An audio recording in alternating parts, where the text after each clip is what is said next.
Leamos capítulo 8, versos 1. Dice la palabra de Dios, del 1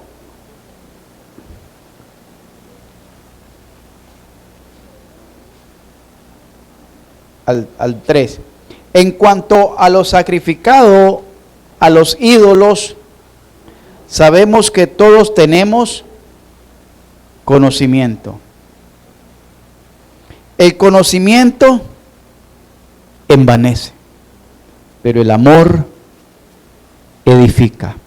Y si alguno se imagina que sabe algo, aún no sabe nada, como debe de saberlo. Pero si alguno ama a Dios, es conocido por Él. Oremos. Padre, te alabamos, te bendecimos y te glorificamos. Gracias te damos, Señor, por tu palabra, por tu amor, por tu misericordia. Gracias por tu bondad. Gracias, Señor, por ayudarnos, habernos reunido en esta noche y habernos dispuesto a aprender de tu palabra. Queremos crecer, queremos madurar, pero solo con tu ayuda lo podremos lograr. Por Cristo Jesús te lo pedimos con acciones de gracia y para gloria tuya. Amén. Vamos a hacer un pequeño repaso, ¿verdad?, de lo que estuvo enseñando el hermano Mario. Y vamos a ver que hoy se habla mucho sobre este tema y se utiliza, el tema es la libertad cristiana, ¿verdad? Y necesitamos reconocer la verdadera libertad cristiana por medio de la madurez del creyente. Reconocer la verdadera libertad cristiana por medio de la madurez del creyente. Es decir, la madurez cristiana la vamos a experimentar conforme nuestra madurez espiritual. Hoy se habla mucho sobre este tema y se utiliza para dar libertinaje a los malos hábitos y malas costumbres de muchos creyentes inmaduros que no pueden discernir entre libertad y libertinaje. Mucho se habla de la libertad de conciencia, le llaman, que es la libertad cristiana. Tenemos libertad de conciencia, por eso, y se ha confundido. Oiga bien, la vez pasada creo que le explicaba esto, las edades del pensamiento, ¿verdad?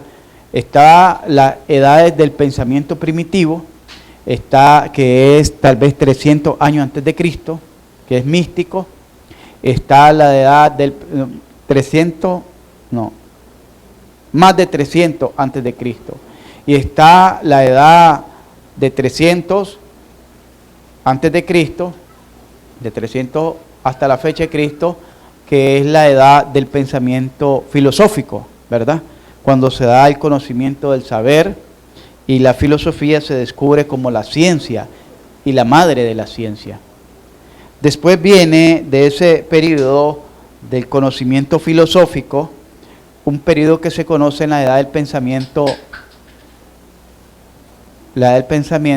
de oscurantismo, que a partir del año 300 después de Cristo, la iglesia se hizo poseedora, la iglesia católica se hizo poseedora del conocimiento y nada era aprobado si no era por el Papa de la iglesia o por el colegio de cardenales.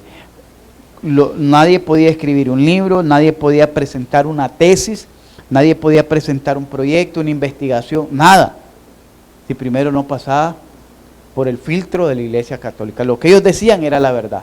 Y al punto que fue penado por la Inquisición y era quemada cualquier persona que poseyera libros o escribiera libros que presentaran un pensamiento diferente al de la iglesia católica. Eso se le conoce el periodo del pensamiento del oscurantismo. Y eso prevaleció hasta el año 1600, 1500, casi 1600 después de Cristo, que es cuando se da el Renacimiento, porque se llama Renacimiento porque vuelve a nacer lo que es la filosofía, la literatura, las ciencias como tal, comienza a darse a conocer lo que es el Pauster, que es con la que se pausterizaba la leche, que había que hervirla porque traía bacterias, se comienza a conocer la astronomía a través de Galileo Galilei y Copérnico, que eran los que estaban en ese entonces, las navegaciones, la forma esférica de la Tierra, etcétera, etcétera. Y avanza el desarrollo científico, comienza el desarrollo científico, comienza la literatura, comienza el arte de la música, las pinturas y todo eso en el Renacimiento. Después del Renacimiento viene lo que se conoce como el modernismo. Y el modernismo es ya entrando a nuestra era, ¿verdad? Hasta el año 900 y tanto. Y ahora que estamos en la época del pensamiento postmodernista. En todas esas edades de pensamiento está presente Dios de una manera mística, después de una manera 300 antes de Cristo, después de una manera científico-filosófica en los tiempos de los sabios de Grecia.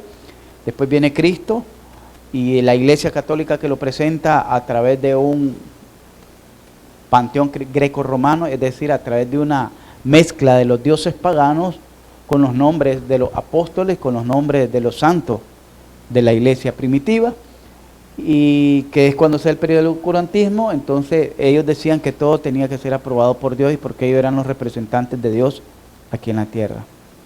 Después, cuando se da esa revolución francesa también, que se da en el periodo del Renacimiento, comienza nuevamente a surgir la filosofía. Entonces ya se dice que Dios, que es la verdad, es verdad, pero tiene que ser comprobada, ¿verdad? Y que la ciencia tiene que comprobar esa verdad. Ahora, en el pensamiento postmodernista dicen que la verdad es relativa. Y caemos a esto. Ahí es donde tenemos que tener mucho cuidado nosotros los cristianos de cómo estamos creyendo las cosas. Porque esa forma de pensamiento se ha infiltrado en la iglesia y la iglesia es la que le ha dado más fuerza que el mundo a ese pensamiento. La iglesia le ha dado más fuerza que el mundo a ese pensamiento postmodernista que se llama relativo o relatividad. ¿Qué es la relatividad? Bueno, que no existe la verdad. No existe una verdad absoluta. Nosotros creemos que la verdad es Dios y es una verdad absoluta, que es decir, no existe otra. No existe otra. Es la única. Es inmutable. No cambia. Pero el pensamiento postmodernista le dice que no existe una verdad absoluta, que la verdad es relativa. Lo que es verdad para ti, para mí no. Entonces, esa es una verdad que es tuya. Pero yo tengo que respetar tu verdad y tú tienes que respetar mi verdad, aunque mi verdad sea diferente a la tuya, pero no pueden haber dos verdades opuestas. Pero el pensamiento postmodernista eso enseña. ¿Y qué es lo que nosotros, cómo los miramos en la iglesia? Bueno, ustedes creen que no hay ministerio pastoral para las mujeres. Bueno, esos son ustedes. Ustedes sigan ahí, nosotros creemos y nosotros la seguimos. Las mujeres, ustedes creen que tienen que vestirse de esta manera, para ustedes es nocivo, pero a nosotros no nos ofende, está bien, síganse vistiendo como quieran. Eso se llama relativismo y viene en el pensamiento postmodernista. Y eso también lo vamos a ver hasta en las comidas. Ahora ya nada es pecado. Ya nada es pecado. ¿Por qué? Porque todo es relativo, porque hay libertad de conciencia. Todo es relativo. Al punto que una vez discutía, o no, dialogaba, pues conversaba, pero a manera de debate con uno que había salido del bíblico. Yo ni pensaba entrar al bíblico, pero tenía mis fuertes convicciones sobre lo que una vez le puse aquí en la clase, y estaba con la hermana Roxana acerca de la moronga. ¿Y cuál fue mi impresión cuando un pastor, maestro del Instituto Bíblico, con tanta elogio y reconocimiento que tenía, de que dijo que eso no era malo porque era relativo, por la libertad de conciencia? Pero ahí vamos a ver que no se refiere a eso. Se refiere en cuanto a lo sacrificado a los ídolos, en cuanto a los alimentos, no a todas las cosas. Y entonces tenemos que tener cuidado con ese término libertad de conciencia. Pastor, pero si eso es bueno para usted, está bien, quédese con ello, pero para mí no se trata de lo que nos guste a nosotros, Se trata de lo que le guste a Dios. Lo que le guste a Dios. El hecho, a uno de ustedes les puede gustar la ranchera, está bien. A otro les puede gustar la música balada, los bookings, está bien. A otro le gusta el hip hop, al hermano Kenny le gusta el hip hop, dice. A mí la música disco, porque era la de mis tiempos. ¿Ah? Pero eso no quiere decir, hermano, que porque a mí me gusta la música disco, y al hermano le gusta la ranchería, al otro le gusta la balada, y al otro le gusta el hip hop, yo voy a decir, voy a satanizar eso y voy a santificar la música disco. Porque esa es la que a mí me gusta. Porque es relativo. ¿Me están entendiendo? Y no quiere decir que lo que a mí me guste o a usted le guste, necesariamente le tiene que gustar a Dios. Y es que nosotros no vamos a hacer que Dios se acomode a nuestros placeres. No vamos a hacer que Dios se meta en cada uno de nuestros moldes. Porque entonces fueran millones de dioses los que existieran. Porque si Dios se va a ajustar a mi molde, y se va a ajustar, bueno, este es mi molde, y ustedes pueden tener sus moldes. Ah, bueno, Dios se tiene que ajustar a mi molde, y al molde de cada uno. Y acá, al molde de cada una de las religiones, al molde de cada una de las denominaciones. Entonces no fueron Dios, fueran muchos dioses. Porque tuviera muchas caras. Y tuviera caras contradictorias. Tuviera atributos contradictorios. Entonces fueran muchos dioses. Pero Dios es uno. Y somos nosotros los que tenemos que ajustarnos al molde de Dios. Amén. Entonces tenemos que tener cuidado porque hoy mucho se habla sobre esto de la libertad cristiana, al punto que está surgiendo, oiga bien, siempre vienen olas de llamadas doctrinas. Pablo le llama vientos de doctrina. Viento es algo que viene, pasa y va. Entonces, así han comenzado los vientos de doctrina más en las iglesias ecumenistas pentecostales, y comenzaron primero con el hablar en lengua, segundo con las profecías, o creo que fue inverso, primero las profecías, después hablar en lengua. Después del hablar en lengua, todos profetizaban, todos hablaban en lengua. Entonces después vinieron con las famosas danzas, la danza en el espíritu. Después que vinieron con las danzas en el espíritu, vinieron, todos danzaban. Entonces ahora un nuevo avivamiento se llamaba el desmayo espiritual. Después del desmayo espiritual, entonces que le ponían las manos y la gente caía, o le hacían y la gente caía, o con un trapo, eran desmayo espiritual. Todos esos son supuestos avivamientos que Pablo le llama vientos de doctrina. Después de eso vino lo que se conoce como la embriaguez espiritual, donde conocí a muchos y que participaron de eso, lo llevaban a esos famosos encuentros y venían con ebrios espiritualmente. Una jovencita de 14, 15 años, bien de casita ahí, que no hablaba ni peleaba. Ustedes la miraban salir de su casita al colegio. Comenzó a ir a una iglesia llamada Fraternidad Santa, aquí nomás por la 9 de junio. La llevaron a un retiro y cuando vino de regreso, la tenían que llevar dos jóvenes cargadas porque decía que iba ebria espiritual. Iba pegando gritos en la calle como una borracha. Después de eso, de los ebrios espiritualmente, vinieron otros que le llamaban la risa santa. Y eran unas carcajadas desenfrenéticas como las que salían en Pancho Madrigal cuando salía la mocuana. Créame, porque yo lo presencié, lo miré cuando estaban enseñando esa doctrina de la risa santa. Dentro de todo eso vino el movimiento que le llaman de femenil, las mujeres del pozo. Creo que así le llamaban, no, Débora. Y es de ahí donde han salido todas las pastoras. Ahora con la doctrina de que el hombre fracasó y Dios está haciendo pacto con la mujer. Y ahora vienen con esto de la libertad cristiana, donde están diciendo que ya todo el mundo es salvo. Oiga bien, que ya no hay pecado, que a todo el mundo es salvo, que Cristo murió por todo el mundo. Eso ya hasta estaba escuchando un video de un cantante famoso, creo que es argentino, Uno de los famosos de los...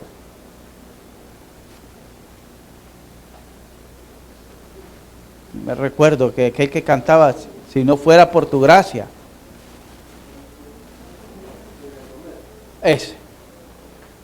Ese hace poco estaba, primero dijo que la iglesia podía celebrar lo primero que dijo que la iglesia católica no era idólatra. Segundo dijo de que se podía celebrar, la iglesia, los cristianos podíamos celebrar Halloween. Y mandó a su iglesia y mandó a los padres que le dieran permiso a los niños de ir a celebrar Halloween. Ahora está enseñando, mire bien, él mismo está enseñando de que no hay pecado ya. Que todos somos salvos, que Cristo murió por todos, que eso del pecado ya no tiene lugar. Entonces, hermanos, esas libertades de conciencia, tenemos que tener mucho cuidado. Mucho cuidado. Son vientos de doctrina y son muy peligrosos. Y eso cada día se va manifestando. La gente cree que el anticristo va a venir, que ya viene el fin del mundo porque hubo un terremoto, porque se secó el Éufrates, que porque cayó un meteorito. Nada de eso son señales para que venga el anticristo. La única señal que deja el apóstol Pablo antes de la venida del anticristo se llama: y no vendrá sin antes se manifieste la apostasía. Apostasía. Y la apostasía no va a salir del mundo, va a salir de la iglesia. De la iglesia. ¿Qué es la apostasía? Un evangelio pervertido. Esa es la apostasía. Un evangelio pervertido. Entonces, hermanos, en los capítulos 8 al 10, Pablo anunció 4 principios básicos que el hermano le hizo mención, que deben de tener, oiga bien, los creyentes en cuanto a decisiones personales acerca de estas áreas cuestionables de la vida cristiana. Aquí estaban tratando Pablo acerca de si se podía o no podía comer de los ídolos. Nosotros pues no tenemos, creo yo que no tenemos problema con esto más que en diciembre, ¿va? Una vez al año, ese no hace daño. Ese. Entonces, pero oiga bien lo que dice. La iglesia debe tener en cuenta estos principios básicos en cuanto a decisiones personales acerca de estas áreas cuestionables. Y estos son los principios. El conocimiento debe estar equilibrado con el amor, que fue lo que le enseñó el hermano Mario. El conocimiento debe estar equilibrado con el amor, porque el conocimiento sin amor, ¿qué dijo que era? Una brutalidad. Algo bruto, pero fuerte, tosco. Pero, oiga bien, ese se llama el equilibrio. El conocimiento sin amor es brutalidad. ¿Y por qué decimos esto? Porque dice Santiago que la sabiduría de este mundo es perversa, es maligna, es terrenal, animal, diabólica. La sabiduría de este mundo. Y decimos, y hey, pastor, pero si estamos hablando del conocimiento bíblico, déjeme decirle que la Biblia con la Biblia se persiguió a mucha gente, ¿sabía usted? A nuestros ancestros primitivos los persiguieron con la Biblia. Pablo, por la escritura, perseguía a la iglesia cristiana, por el celo, porque ellos decían, es que hay un Dios y este viene a blasfemar el nombre de nuestro Dios, hablando de la iglesia, que le conocían en ese entonces los del camino. Con la Biblia. Con la Biblia, los padres de la iglesia católica inventaron el santo oficio. El santo oficio, que era matar en nombre de Dios. Y que Dios le había delegado a ellos esa autoridad, ese oficio de matar en su nombre. En su nombre ellos bendecían la guerra. En su nombre ellos bendecían las torturas. Oiga bien, las torturas a verdaderos cristianos a que confesaran dónde estaba el resto. En su nombre. Entonces, si nosotros miramos, el conocimiento sin amor es ahí dice una brutalidad. Yo diría una bestialidad, hermano. Bestialidad. ¿Por qué? Porque la misma historia nos cuenta que como gente también ha ocupado la Biblia. ¿Sabían ustedes que la Iglesia Católica dio su aprobación para la muerte de más de 1 millón de judíos, con la famosa guerra de los nazis. Yo creo que eran 1 millón o 6 millones de judíos los que murieron. La Iglesia Católica dio la bendición. Y eso lo dice la misma historia. Y por eso fue que renunció el Papa anterior, Benedicto, porque él estuvo y le sacaron las noticias que él estuvo en un campo de concentración nazi donde estaban experimentando las armas biológicas de gases con los pobres judíos, y ocuparon la Biblia. Sí, y ocuparon la Biblia. Los científicos ocupan la Biblia para contradecir, otros la ocupan para hacer investigaciones antropológicas de cultura, formas de vida, otros para hacer investigaciones históricas, investigaciones geográficas, etcétera, etcétera. Entonces, no creamos que conocer la Biblia nos hace ser personas especiales, tener un conocimiento bíblico. Nosotros conocemos muchos gobernantes que conocen bien de la Biblia. Es más, en la cárcel, la mayoría de los que están ahí conocen la Biblia, para que sepan, y más que los que estamos aquí. Porque como no tienen pasatiempo, no tienen nada que hacer, leen la Biblia y se la saben muy bien y se la aprenden muy bien, porque de esa manera ellos alcanzan ciertos favores o privilegios dentro del sistema penitenciario por su conducta y su participación.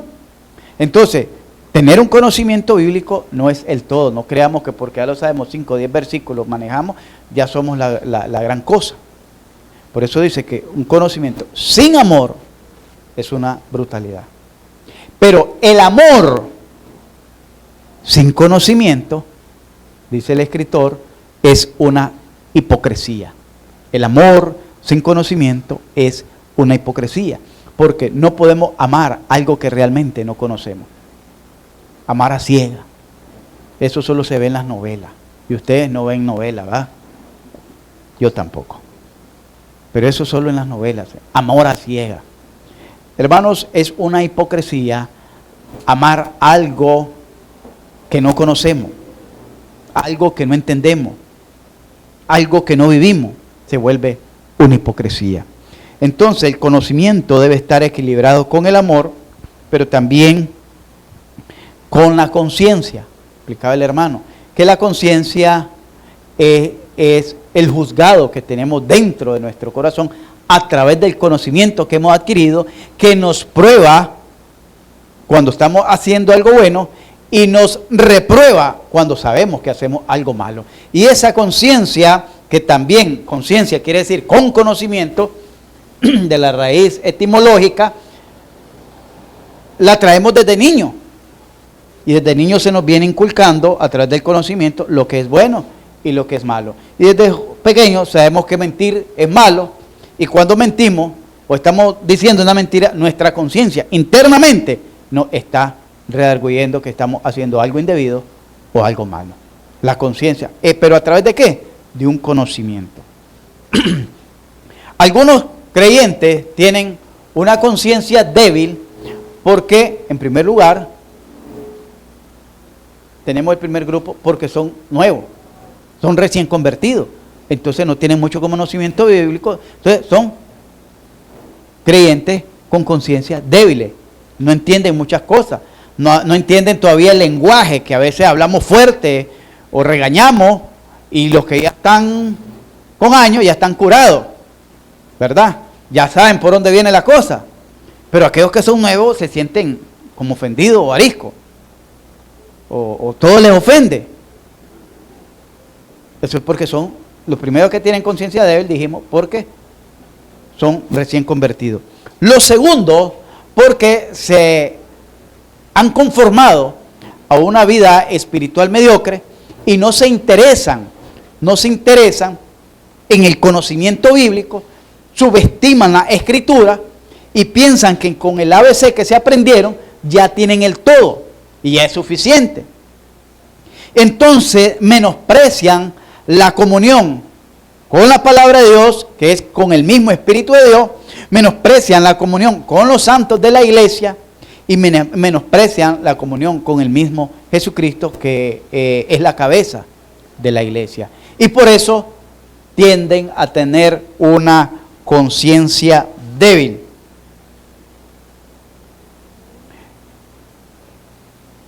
Dice, no quieren crecer, ignoran la Biblia y la comunión cristiana y permanecen en una condición infantil. Y déjenme ver aquí el material, porque hay uno tercero y no lo anoté. Aquí está.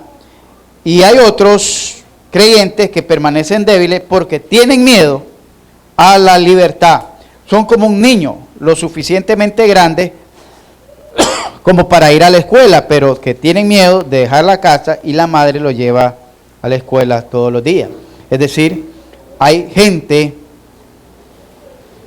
yo diría, hermanos, que este tipo de personas son débiles, tienen miedo de enfrentarlo, son personas que tienen problemas emocionales y les da miedo enfrentar los retos, abrirse a Cristo, a que obre Cristo.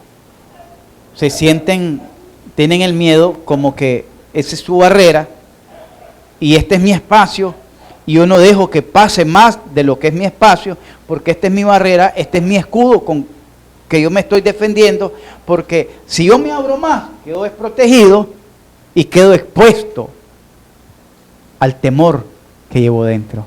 ¿Y cuál es el temor que llevo dentro? Que me lastimen, que me frustren, que me engañen, que me mientan, etcétera, etcétera. Hay personas así, hermano, que tienen como un escudo su espacio, que no permiten llegar allá, más allá. Son personas muy reservadas, muy cautelosas, muy evasivas. Así mismo son con las cosas del Señor. Están ahí, te saludan, pero nunca buscan como ser parte activa de la iglesia. Pueden estar en todos los cultos, pueden ser buenas personas, fieles a los cultos, a los programas de la iglesia e incluso pueden ser generosas, pero que se vayan a involucrar, abrir a las cosas de Dios. Entonces son personas que quedan en un estado de inmadurez espiritual. Dice que la conciencia del hermano débil, oiga bien, y la conciencia de estos hermanos débiles, número uno, fácilmente se contamina. Fácilmente cree todo lo que le dicen. Fácilmente le agarra el cuento a otro. Fácilmente se engavilla. Fácilmente se corrompe. Fácilmente se desvía. ¿Por qué? Porque tiene una conciencia débil. Una conciencia débil. Eso lo podemos... Yo tenía a alguien allá que trabajaba que yo le decía que carecía de personalidad. ¿Por qué? Me dice, porque vos no tenés identidad propia. ¿Cómo eso que no tengo identidad propia? Me dice, mírale. Si aquel habla así, vos ya venís y ya comenzás a hablar como aquel habla. Si el otro vino y se puso una chapita, vos ya venís y te pones esa chapita. Ya hablas como aquel, andas chapa como aquel, ahora te vestís como aquel, respondés como el otro y entonces vas agarrando de todo un poquito. De este. Quiere decir que vos no tenés identidad propia. Porque tu personalidad está formada de las acciones de los demás. Asimismo, un cristiano se contamina y oyó en la radio algo y lo creyó. Aquí se le enseña por años, no lo cree. Allá lo oyó en un día, ya lo cree. Lo mismo, aquí se le enseña por años se le trabaja. Mire qué tremendo. Me decía alguien, pastor, ya me bauticé. ¿Te bautizaste? Sí. Pero yo no miro que realmente hayas experimentado un cambio.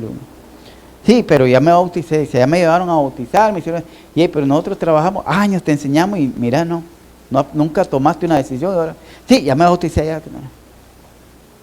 Y años se les trabajó. ¿Por qué? Porque como no tiene una conciencia fuerte, entonces con facilidad viene otro, labioso, como dicen, se les comió el cerebro y ya las convenció. A los jóvenes que decía la vez pasada, y así le han llamado a muchos, los que me han contado. Una dice, es que ya nos dijeron que íbamos a pertenecer a un grupo de danza. No, servidora le llaman. Es que ya nos dijeron que vamos a ser servidora. Es que ya nos dijeron que nos van a enseñar a tocar instrumentos, que nos vayamos para allá. Es que ya nos dijeron que nos iban a enseñar a tocar la batería, que ya nos iban a enseñar a tocar piano. Entonces no les están atrayendo con el evangelio, sino con las emociones. ¿Pero por qué ellos se van? Porque tienen una conciencia débil. Nosotros tenemos que tener cuidado con eso. Por eso le decía que la conciencia de un hermano débil fácilmente se contamina. La vez pasada yo le decía a un hermano, no ande prestando mucha atención a lo que le digan los demás. Tenga paciencia. Si algo no lo sabe, pregúnteme. Si alguien quiere ser, pregunte y ahí, pero con calma, usted poco a poco ahí va a ir aprendiendo. Porque desde que usted matricula a un chavalo en primer grado, cuando termine el año, cuando comience el año lo matricula en primer grado, ¿ah? Pero al finalizar el año no le dan el título de bachiller, porque va año con año, va aprendiendo cosas nuevas. Así en la iglesia, va un proceso de ir aprendizaje poco a poco, y si usted se interesa, pues va a aprender. La conciencia de un hermano débil también fácilmente se lastima. No le pueden decir nada, porque ya se cucharita y ya me voy de esta iglesia y no vuelvo a venir. No le pueden decir, mire hermano, no, fácilmente se lastima. Todo le ofende. En la calle se la comen viva, se lo comen vivo en el trabajo y no dice nada. Y aquí en la iglesia se le dicen, no, pues ya no vuelvo. Es que aquí hay muchos hermanos chismosos. Es que aquí hay muchos hermanos que critican. Es que aquí hay muchos hermanos en la cuadra también, en el barrio también, en el colegio también, en el trabajo también y en el mundo también. Pero de la cuadra no se van, porque aquí en la cuadra hay muchos chismosos. Del colegio no se van porque en el colegio hay chismosos. Del trabajo no renuncian porque en el trabajo hay chismosos. Del país no se van porque en el país hay muchos chismosos. Y váyanse del mundo porque en el mundo está lleno de chismosos. Entonces, ¿a dónde se van a ir? Pero en la iglesia, sí, es lo primerito. No, es que yo me voy porque hay mucha gente chismosa. Fácil se lastima y fácil se ofende. No le vuelvo a contar nada al pastor porque todo lo que dijo, lo dijo por mí.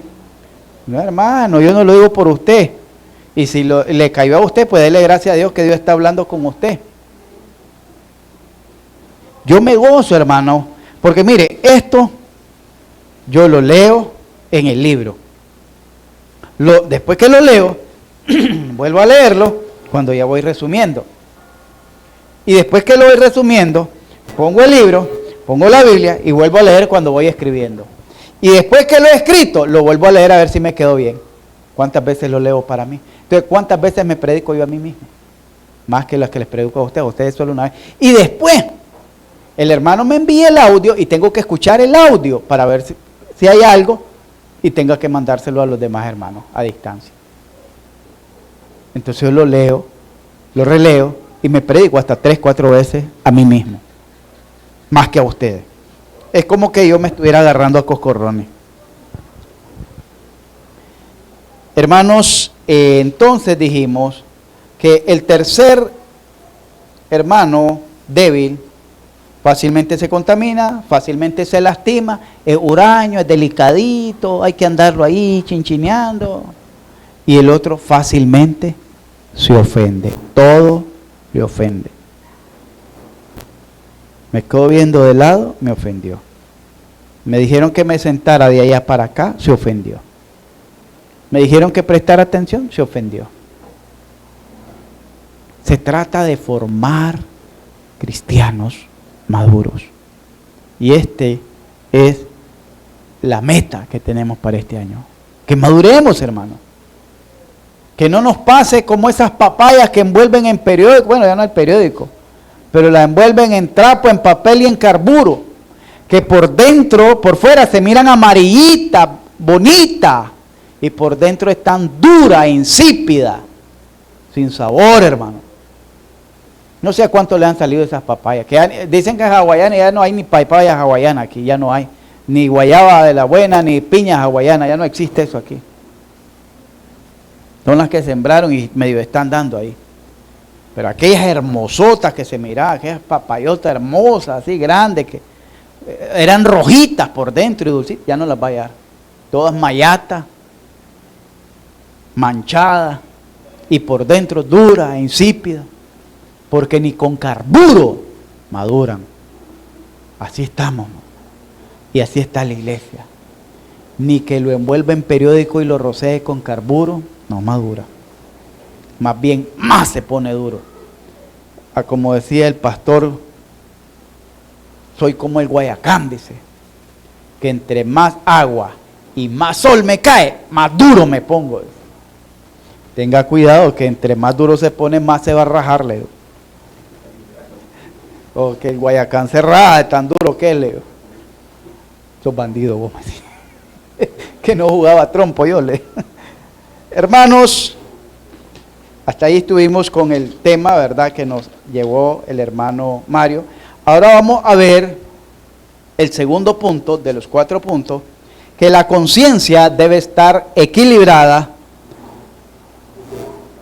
con la precaución. La conciencia debe estar equilibrada con la precaución. Perdón, y no es la conciencia, es la experiencia, ya decía yo. Mario, ¿por qué me la cambiaste? La experiencia, que vamos a rectificar,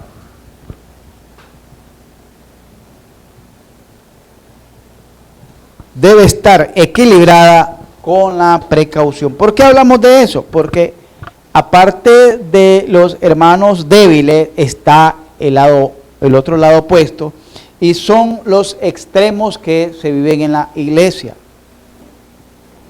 Pablo les recordó a los creyentes experimentados y que eran fuertes en la fe, que sería mejor que no se tomaran demasiado a pecho, estar confiados en cuanto a su capacidad para vencer la tentación. Les dice en el verso, así que el que cree, el que piense estar firme, mire que no caiga. ¿Qué queremos decir con esto? Creernos lo suficientemente maduros nos puede conducir a un estado de conformismo, un estado, hermano, de egocentrismo y de creer, porque ya hacemos esto, porque ya hacemos aquello, nos sentimos la garza blanca, nos sentimos el pavo real en medio del gallinero, hermano, y no debería ser así. Gracias le doy al Señor que en mis 27 años de experiencia de la vida cristiana he visto muchos casos parecidos a esto, muchos. Una vez, hace poco llegó a visitarme, una vez lo traje aquí el hermano Daniel Segovia, y el hermano Daniel Segovia, creo que es el único, por no decir, no ver otro, no sé si otro ya se habrá restaurado, pero hasta donde es el único sobreviviente de una generación. Ah, bueno, y Mario. Vos sos de la generación de Daniel, ¿verdad? Él después que vos. Vos después. Ah, pues imagínense, pues. Daniel es el único sobreviviente de toda una generación de jóvenes, de los cuales eran como tal vez unos 30, y de esos 30, por lo menos, así ligerito, 15 fueron a parar al instituto bíblico, 15 por lo menos, fueron a parar al instituto bíblico. De esos 15, tal vez 10 lo menos 10 se graduaron en el ministerio, y de eso habían como 6 que entraron al ministerio pastoral. De todo ello, solo el hermano Daniel está, y no como pastor, porque él dice, pues eso ya me di cuenta, no es para mí. De ahí el resto, ¿saben dónde está? En los billares, en las cantinas, en empresas trabajando con mujeres, otros de migrantes, etc. Pero cuando ellos estaban, incluso la iglesia llegó a alcanzar ese estatus, porque hacían competencia de culto unido, de jóvenes, y llegó a alcanzar ese estatus de ser la iglesia de los jóvenes más consagrados. Todos caminaban de camisa blanca, manga larga, de cuello y corbata. Eran unos santificados todos aquellos jóvenes. Eran, mire, usted los iba a ver, y caminaban escuchando prédicas, no la del pastor, porque no les gustaba, igual que aquí que no les gustan mis prédicas. Escuchaban prédicas de Elmer Hernández, que se llama, ese de Río, ¿cómo se llama? Fuego de Evangelismo, y otro ministerio que le llamaban La Espada. Eso caminaban escuchando, entonces ellos eran impecables. Caminaban, yo les digo, por cuestión de gravedad es que ellos ponían los pies en el suelo, pero no era porque ellos, por su naturaleza, no, era por cuestión de gravedad, La gravedad lo hacía poner, pero de no ser la gravedad, ellos caminaran en el aire. Si eran cuerpos angelicales los que usted iba a ver ahí. Y las damas, ni se diga aquellas chavalas. Así miraban a los demás cuando llegaban. Yo, chavala, ¿qué andas haciendo eso? ¿Qué les quiero decir con esto, hermano? Tenemos que tener cuidado. Por eso se llama madurez. La madurez. La experiencia debe estar equilibrada con la precaución. No porque yo tenga 27 años, no quiere decir que ya me la sé toda. No quiere decir que yo no esté expuesto a caer. Que no quiere decir que yo no esté expuesto a ser tentado. Porque si estoy expuesto a ser tentado, también estoy expuesto a caer. Porque la tentación, ¿para qué? Para caer. Para caer. Pablo les dice, así que el que piensa, mire que ni siquiera le está diciendo el que es, el que piensa estar firme, mire, y cuando dice mire, ponga mucho cuidado, ponga mucha atención de no caer, de no caer. Vamos a ver, hermano, la advertencia que le hace Pablo aquí. 3 advertencias. No estamos con tiempo, estamos bien. Primero advirtió que los privilegios no son garantías del éxito. Primero le advierte del capítulo 10, al verso 1 al 4, que los privilegios, que es donde daron la lectura, no son garantía del éxito. El ejemplo de Israel, les pone el ejemplo de Israel y dice que Israel fue libertada de la esclavitud por el poder de Dios. Israel se identificó con Moisés en el bautismo del Mar Rojo. El pueblo de Israel comió el maná espiritual, el maná del cielo, y bebió del agua espiritual en el desierto. Sin embargo, oiga bien, estos privilegios no impidieron que el pueblo cayera en pecado. Tanto en la madurez como en la inmadurez hay peligro por el exceso de confianza. Si yo creo, hermano, y me la doy de gallito, y yo conozco mi debilidad, oiga bien, porque cada uno de nosotros, nuestra conciencia nos dice cuál es la debilidad que tenemos. Y si mi debilidad era el olor a níspero, yo no voy a ir a meter a un bar. Ni me voy a decir, me voy a beber esta como cebadita. Así decía un vecino, que agarraba farra. No, si esto para mí no es, esto es una cebadita para mí. Y después cuando lo miramos otra vez, hey, te agarraste farra de cebada, pues. Son bandidos. Entonces, el exceso de confianza. No, esto no me hace daño. Me invitan a una fiesta, un highballito, un whisky ahí. No me hace. Está sabroso, dulce. ¿Te sirvo? Ya con 3, 4 ya siento caliente la oreja y la cabeza comienza. Y cuando me sacan a bailar, pues si bailar no es pecado, se llama dice que bailar es pecado. Además, David danzó, vengan, vamos a danzar todos. Y ya, no hermano, así pasa. Créame, el exceso de confianza, creer que la podemos. Si mi debilidad es, porque yo le voy a decir, una de mis mayores debilidades, creo que esa fue la mayor de todas, era tener los 7 vicios del garrote, decía mi mamá, y era andar apostando a la carizola, al naipe, al handball y todo. Me gustaba apostar, hacer trampas con las cartas y todo. Y me voy a meter a un casino. Y me meto al casino. O llego a una vela. No vayamos al casino, a una vela. Y están jugando. Y ya me pongo detrás del que está jugando.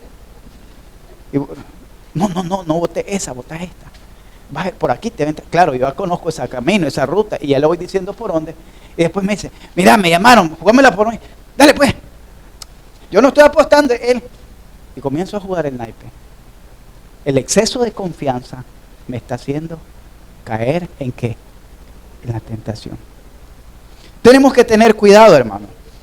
Primero Pablo le advirtió el privilegio, que los privilegios no son garantía. El hecho que seas diácono, el hecho que seas líder, el hecho que seas maestro, el hecho que yo sea pastor, no quiere decir que no esté expuesto, hermano, a caer. Ah, no, yo soy pastor, no hay problema. Vení, hombre, ¿qué van a hacer? Dale, 20 al parrojo, ala, se fue. Pero yo los voy a echar para mientras viene, que me los pague él. Ya estoy metido en el negocio. Y si gano, mejor todavía. Me siento más y comienzo. Sigamos. Y va doble, y va triple. Esta no la suelto, esta la gano.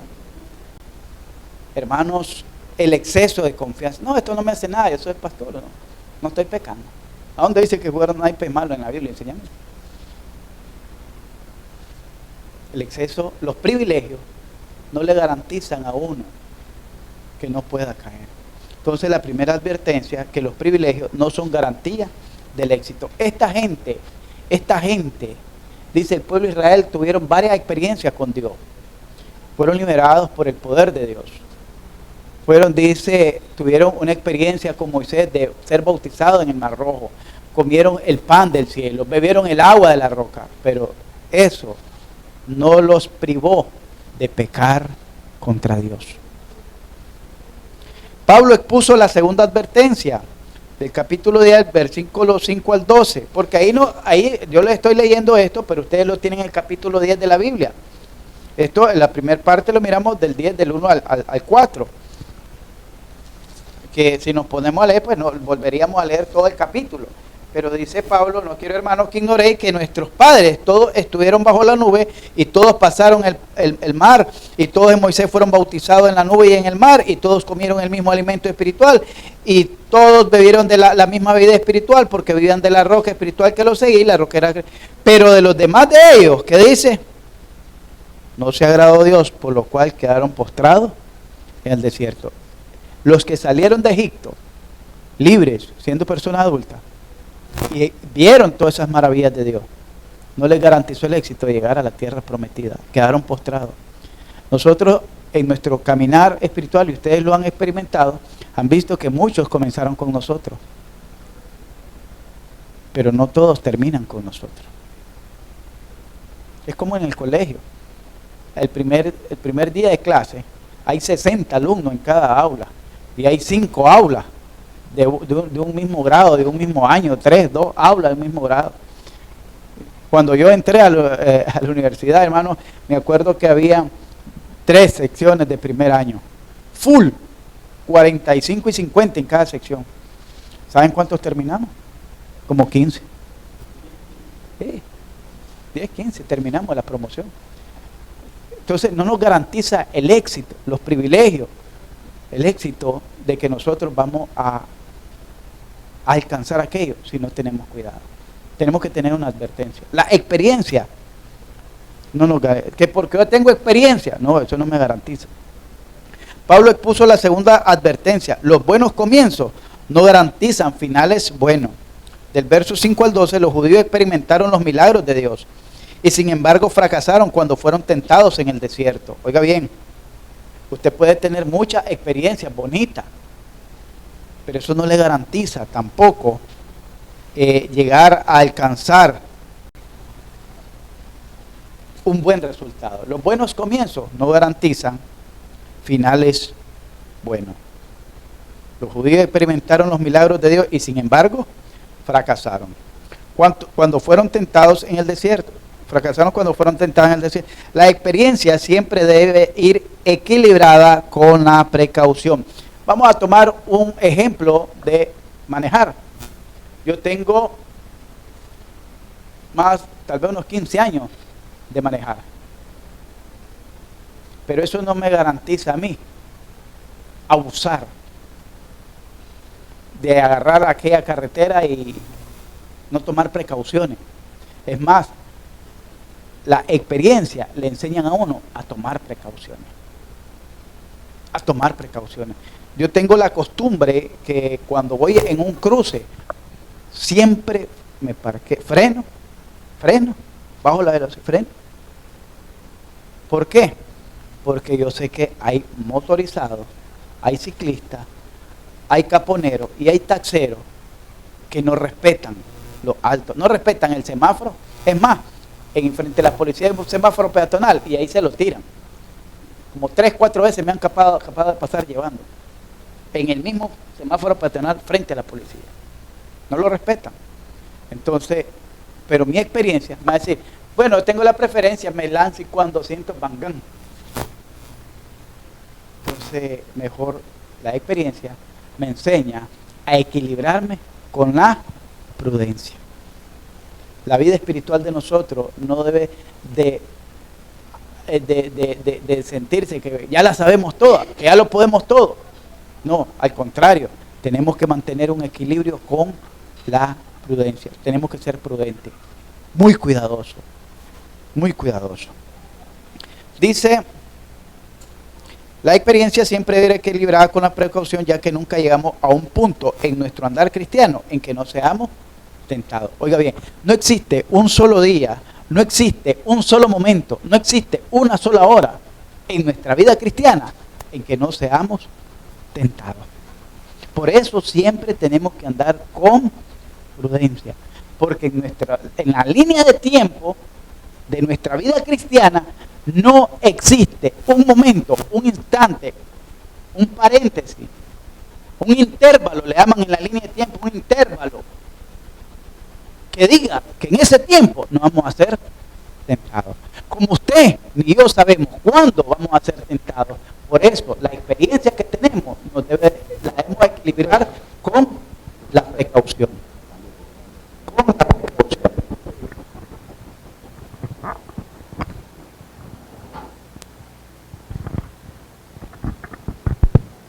Pero alguien dirá, ¿qué tiene que ver con nosotros esto?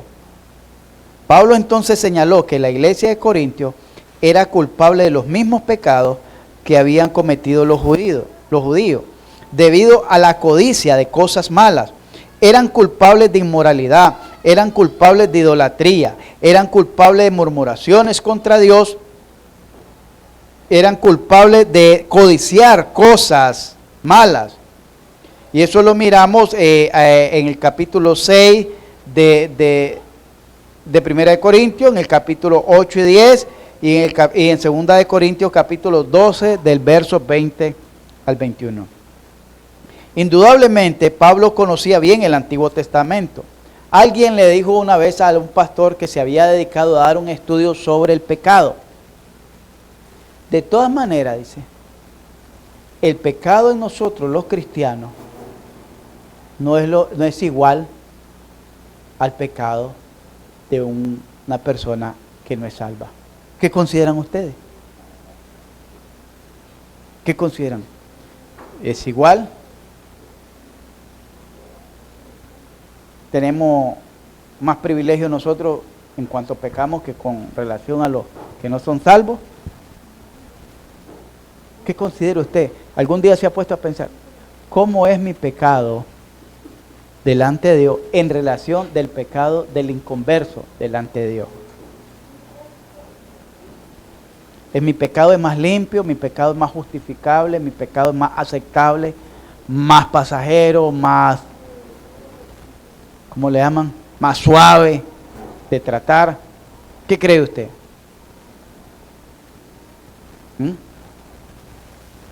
¿Alguien me dice?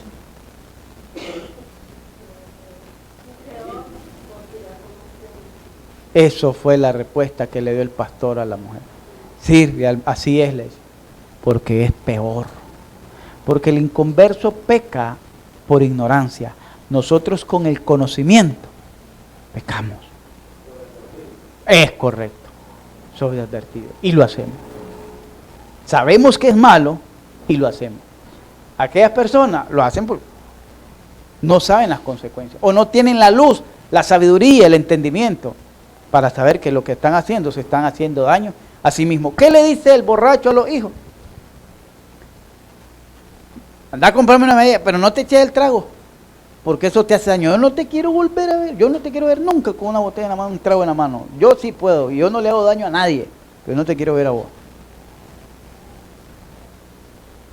Él cree que con eso se está justificando. Lo mismo a veces el cristiano cree que pecando, no está cometiendo ningún agravio. Es lo que el otro decía, sí, yo no le hago daño a nadie, me bebo mi guaro, estoy tranquilo, no me meto con nadie, etcétera, etcétera, etcétera. Por ignorancia. Le dice el otro la va a comprar por ignorancia, pero el que lo está viendo sabe el daño que le hace, porque después se están muriendo cuando andan con la resaca. La tercera advertencia que el apóstol Pablo le hace a la iglesia es que Dios puede capacitarnos para vencer la tentación si prestamos oídos a su palabra. Y aquí es donde nosotros deberíamos de reflexionar. ¿Sabe qué? Nuestra iglesia, espero pues que terminemos un año, cerremos un año con una mayor madurez espiritual, pero nuestra iglesia, uno de los problemas que tiene es de inmadurez, es debido a que no presta atención a los mensajes. Se dan estudios y no traen ni un lápiz ni una hojita en que escribir. Y todo esto que les estoy diciendo ahorita se acuerdan, pero ya mañana se les olvida. Y si les pregunto el otro jueves, menos que lo sepan. Y ahorita que ustedes lo están escuchando, cuando les doy un estudio, ustedes reconocen que es la verdad. Ustedes reconocen que es la necesidad que están enfrentando. Ustedes reconocen que es la batalla que están peleando. Ustedes reconocen que es las circunstancias que están enfrentando, las pruebas que están pasando, la tentación que los está acosando. Sí. Pero después de eso, se les olvidó. En el momento, porque estén calientes. Pero después, ¿qué les queda? Que a veces ni marcan los textos que leemos. A mí no me gustaba el rayar la Biblia, no me gusta. Pero entonces, como no me gusta y tenía que estudiar, entonces yo hacía algo. Tenía mi Biblia, que no era impecable, ni la prestaba, y había comprado otra viejita para rayarla, marcarla y todo, y estudiar en ella. Pero después le regalé esa, entonces la que era impecable, ahora ya la rayé toda.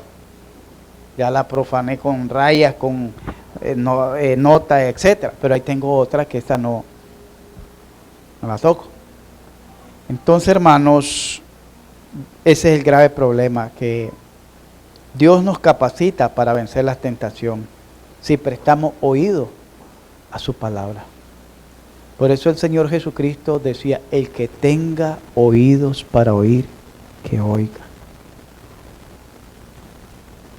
Dios permite que seamos tentados porque sabe cuánto podemos soportar. Y Él siempre provee una salida si confiamos en Dios y la aprovechamos. Pablo ya le había dicho a sus lectores, huid de la fornicación, en el capítulo 6, versos 18, y en el capítulo 10 y el verso 14 que estamos, dice, huid de la idolatría.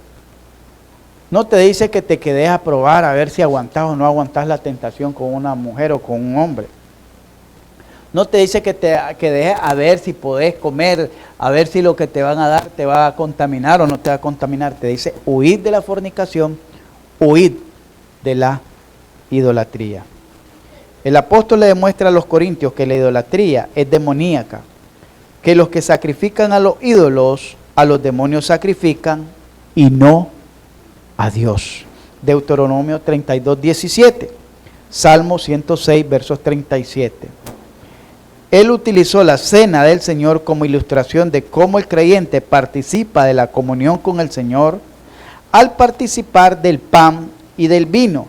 Y participar de la mesa de los ídolos es la comida de Satanás. Participar de la mesa de los ídolos es participar de la comida de Satanás. Al final, el apóstol Pablo hace una pregunta: ¿somos más fuertes que Él? Refiriéndose a Dios. ¿Somos más fuertes que Él? Dirigida a aquellos que consideraban fuerte espiritualmente. Quizás seas más fuerte que tu hermano, pero no eres más fuerte que Dios. No eres más fuerte que Dios. Conclusión en este tema acerca de la libertad cristiana. Hablamos de la libertad cristiana, de que el conocimiento envanece y que debe haber un equilibrio en el conocimiento, en el amor y la conciencia. Y ahora miramos aquí que la experiencia debe estar equilibrada con la precaución.